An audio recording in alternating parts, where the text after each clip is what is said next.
Hey guys, Nick Smith here, and today I'm going to show you how to make the second eye sharper when shooting at a wide open aperture. Now, this is something I've had people ask me quite a bit about, how I manage to get both eyes sharp, and the secret is I don't.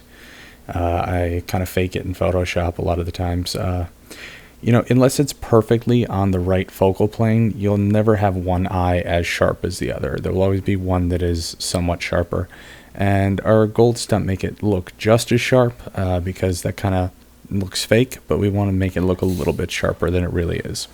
So the first thing we're going to do is we're going to bring up the lasso tool, and we're going to do that by hitting L on the keyboard. And then we're going to go ahead and zoom in on the eye that is the closest to the camera and the sharpest in focus. And then we're going to just kind of lightly draw a lasso around the outside of it. And don't worry too much if your lasso is not completely perfect, because it's not really going to matter in the long run.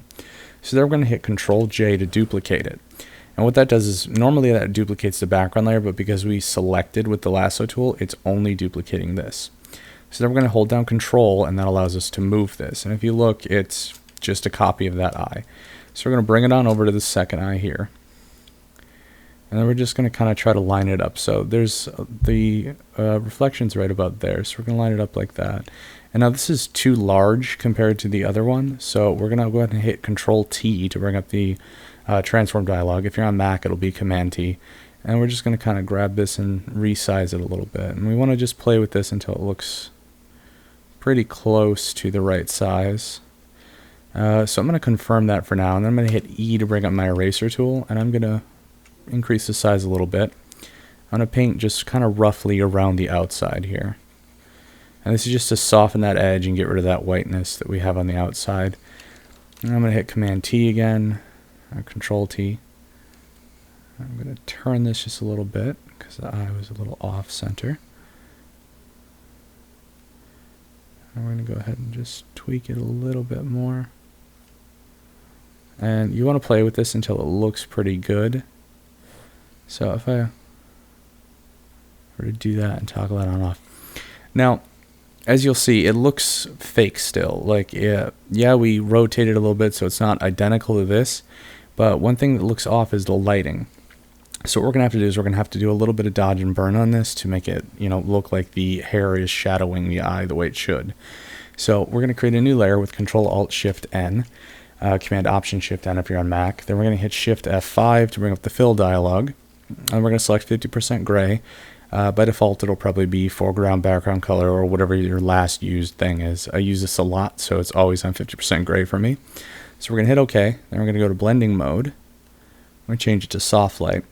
And that just makes the layer invisible, so you don't see that. And anything that's lighter or darker than 50% gray will show, but the actual 50% gray won't. So we're going to hit B for our brush tool, and then we're going to change the opacity by hitting Shift to 0.5. And for some reason my shortcut's not working. I'm not sure exactly what's going on. My Photoshop's being a little weird today. So we're going to go ahead and zoom in, and let's just kind of paint here. That'll let us. Okay, so apparently I was not on that, so I hit B again to bring up the brush tool, and then we're going to do Shift 0.5, change the flow, and then we're going to paint with black, just kind of in here, and just to kind of shadow that side of the eye.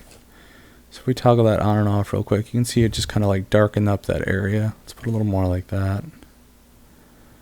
That just kind of makes it look like the hair is blocking a little. Now I think I went a little too far over. So I'm going to hit E to erase. I'm just going to erase a little bit.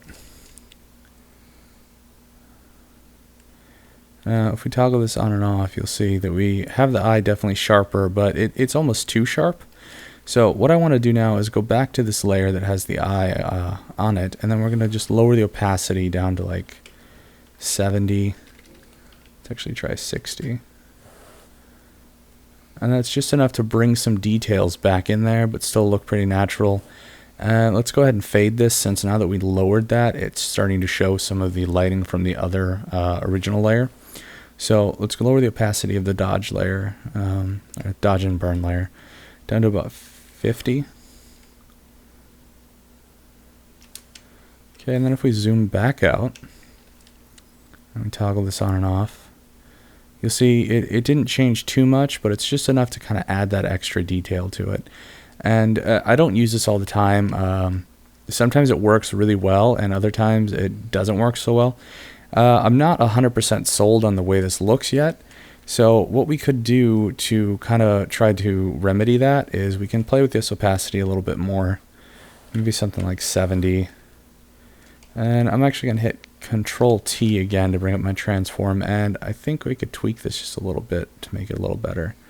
I don't want to go down because I'm seeing that it's like not blending with the eye line again. Let's move this over a little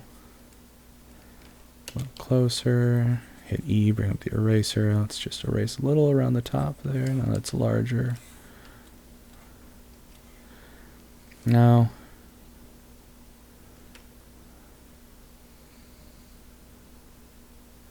that's pretty close. The one thing is the pupil is off. It's not where it should be, so I'm gonna go ahead and zoom in again and Control T, and that I think is what's throwing me off here, is the pupil's not where it should be. So let's kind of resize this again. Line that up better. Toggle it on and off. Yeah, that's pretty much where it should be now. So we're going to hit E for the erasing tool again, and then we're just going to kind of go around the outside, and this is just a little time consuming, but you want to make sure it's clean and it blends well, or it's not going to look believable. So let's try that again. So toggling it on and off, I think it looks a lot better now, now that we kind of tweaked it and moved it around. The position of the catch light does change, but I think it's more important to have the pupil where it is than to have the catch lights be realistic for that eye. If you're trying to sharpen it up and you really care about the way it looks, I just think it's better to have it be too matching and slightly faded than to have it look completely off with the pupil, because you don't want your subject to appear cross-eyed. So even if I were to turn this up to 100% opacity, that's actually 1,000, but even if I were to turn this up to 100% opacity, it still doesn't look too bad, actually, now that we do this. But I think it did look better at about 60, so I'm just going to go ahead and lower it to that, and I think we are pretty much done here. Maybe just a tiny bit more dodging.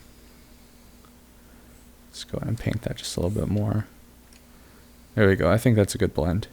Okay, so that is how you can sharpen up the second eye and make it look like there's a little more detail, even shooting at a wide open aperture. And that's it for today's video. Please be sure to leave a like, comment, and subscribe if you aren't already, so it's easier for other people to find my videos and learn from me as well. Feel free to share this on Facebook, Reddit, Twitter, any social media you see fit. As long as my work is being shared and people are learning, I'm happy. Thanks for watching, guys. I'll see you next time.